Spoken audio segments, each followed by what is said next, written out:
everybody, and welcome back to another video from the side of Geeks with me, Jack Cowling, and me, John Parker. That's a bit different actually, because we usually say it the way around, but never mind, we'll get used to it somehow. This video is more of well, it's one of our vlog videos. Obviously we was going to do previous, and it's come to our attention that something Microsoft has kind of thought of doing has kind of alarmed us, more or less. And the reason for this is because what Microsoft has decided to do, or what they might do, because at the moment it is a current rumour, they have decided to bring in a subscription fee for their operating systems now. It's a rumour, so well, it's not true. Whether or not it's going to be true, we are not going to find out until, I'd say, somewhere at the end of the year, because apparently Windows 9 or Threshold will be released spring 2015. So I imagine something at the very end of the year, or going towards the end, we will find something out. But basically the main idea is that the operating system is going to be possibly free to download, like OS X and Linux are. However, to keep up with Windows updates and other Windows features, you have to subscribe to Microsoft in order to get those features and install them onto the operating system. So technically it's half free. The actual operating system itself is free, but updates, features, you've got to get through a subscription. Basically, when Microsoft released the RTM editions of RTM edition of Windows from their factory, you can get that version. That's at the time of release. But if you want to get any updates that Microsoft find in the security, in the security releases of Windows, you must subscribe this horrible fee, which I don't know is. Now, some people say it might benefit, but I don't quite see the benefit. I don't see the benefit of it at all. No. It's just going to make people really annoyed having to purchase this constant fee. Technically, you don't own the product. No. If you are on a, it's like a contract. You don't own it. It's a company. Microsoft still own the product, or the retailer. I don't know who that works, but anyway, it's still not your ownership anymore. You don't own the product, and that's just not good. Not good enough at all. No, because the thing is with subscriptions, you know, with especially in this country here, with our state of economy and whatnot, people find it hard to pay most things, and I don't think it'd be possible for people to keep up a subscription every month, because I imagine it'd be a monthly subscription. Eventually people are going to have to unsubscribe, and if, for example, updates such as security updates are going to be included in the subscription, then your operating system is going to be insecure, and it's just going to be a threat to everything you do on your computer. So, of course, not everybody will have this problem. They will be able to pay the monthly fee, but I don't think they should have that option. I think it should be a one-time full payment. Yes, I know it's quite expensive to get Windows these days, but like one-time full payment, and that's it. You have the OS then. But I suppose, going away from the subscription a bit now, there is a couple of good things about Windows 9 that we can look forward to. Hopefully. As we know, in Windows 8, it was kind of like the reborn of Vista. It was simply a reoccurrence of horrible events. Horrible mistakes made by Mr. Ballmer himself. I'm sure, anyway. I'm thinking it was him, because thank God he's gone. Indeed. So the arrival of Windows 8 was more or less the arrival of Windows Vista, more or less. It was just diabolical, more or less. Hey, Vista was good. I like Vista.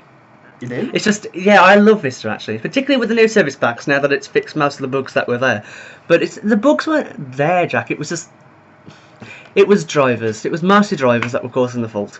I mean, it was stupid because Microsoft were working on this long-form release for so long. It took took 5 years, right, for them to release this operating system, Windows Vista, and throughout that time they hadn't thought properly that computers at the day and age of 2006 were not going to have the drivers and not going to have the hardware to support Windows Vista. They needed the extra drivers, and Microsoft didn't fully think that through. They didn't release the drivers for it properly, and that's why Windows Vista just kind of went downhill. But as soon as the service packs came through, more drivers were introduced. People then started upgrading their hardware over time, and now Windows Vista. If you install Windows Vista today with full service pack installation, you'll find out that Windows Vista actually runs quite smoothly.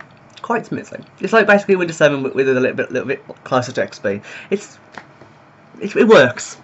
I like it. I like the design of it. I mean, I suppose everyone will always be a fan of Windows XP. I mean, I don't suppose anybody would ever say anything bad about Windows XP, to be honest. Because I suppose the arrival of Windows XP, it was the most stable operating system ever. I mean, that I admired. Windows 7 is now beating that. Well, yeah. I mean, I think when Windows 7 came out, there was a few issues here and there, but it was quickly picked up. Yeah, Microsoft were really happy to fix those bugs. Yeah. After seeing what had happened with Windows Vista. I mean, even Bill Gates himself said he'd rather see the next operating system when he was interviewed for Windows Vista. Yeah. So that shows a lot, doesn't it? So going back to what I said originally, Windows 8 was more or less like how Windows Vista came to be with critics and whatnot. Windows 8.1, because obviously Windows 8 was completely different compared to other operating systems. Mainly, your start menu was gone. With Windows 8.1, we have now kind of rolled back to Windows XP, Windows 7 styles. More notably, the start button, not menu, start button. We now have a start button, and there are some features that are kind of similar to Windows 7, mostly, that we have now got in Windows 8.1. However, if the arrival of Windows 9 causes more problems than it's worth, you can get a third-party start menu. Have you heard about that, John? The third-party start menus.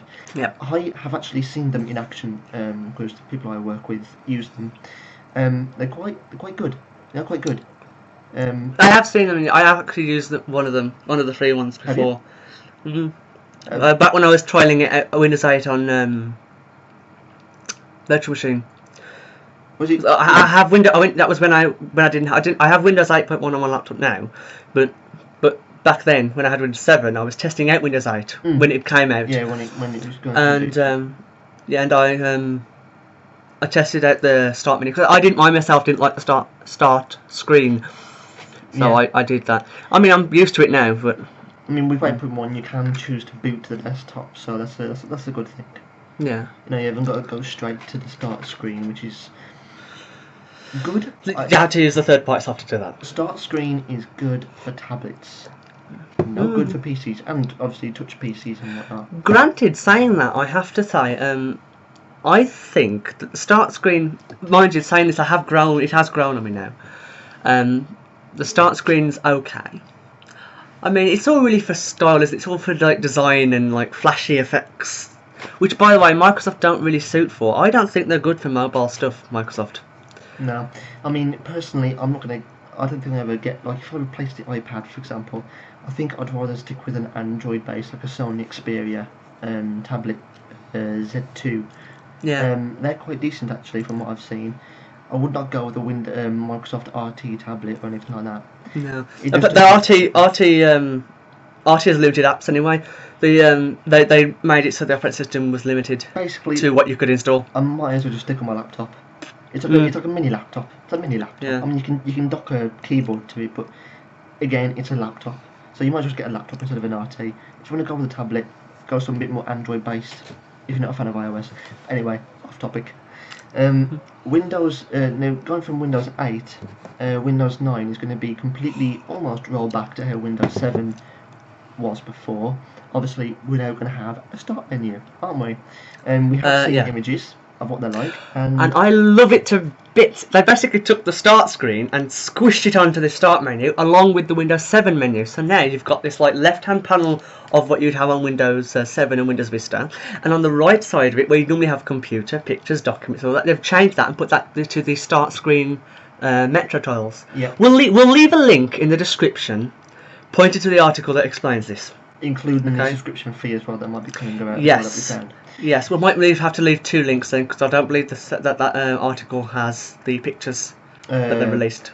I'll put Because a photo in the video anyway. Microsoft released one of their milestone beta pictures when they did that conference thing. Yeah. So we'll leave a link, two links then technically in the description for you to look at. But yeah, I love the design. I mean, yeah, it's still including the Metro tiles, but it's still. Oh, that's another thing as well. Metro apps can now be run in windowed mode. Yes. So you I've can seen. It's quite good. It's good what they're doing. They're now going back to the old Windows style, sort of like the tablet style. Yes. So, if this subscription fee is purely just a rumour, I will be kind of happy with that. I mean, I would not mind paying a full-blown price for an operating system. I would not want to pay a subscription fee, however. I agree. So from now on, we'll leave you folks the rest of your day, and what we will do is we will keep informing you about updates for Windows 9, and we may even, I think it would be a good idea, John, if we actually kind of use a virtual machine to possibly go back to the old operating systems, mainly from the start. Whether we can do that or not. Yeah, but that means technically we're copying like most YouTubers now, like who do that type of thing, like Windows on Windows and people like that. That they do that. Well, not really, because for one, I'm not exactly that. Well, I'm not kind of. We're revolving around the world of operating systems. You, however, are. So it'd be nice for you to go through with me to kind of show me the ins and outs of most of the old kicks of the old operating systems, like 95, 8. Well, let's do it then. That's another thing to add to our bucket list. What we got now then? We got the Second Life. Well, no, Lego Doctor Who. Well, no, the Windows thing, which would be part of our vlogs, just random vlogs, just part of our vlogs. But yes, just so you know as well, we will be doing another Second Life video quite soon. So do stay tuned for that. So until next time, see you folks later. Bye bye.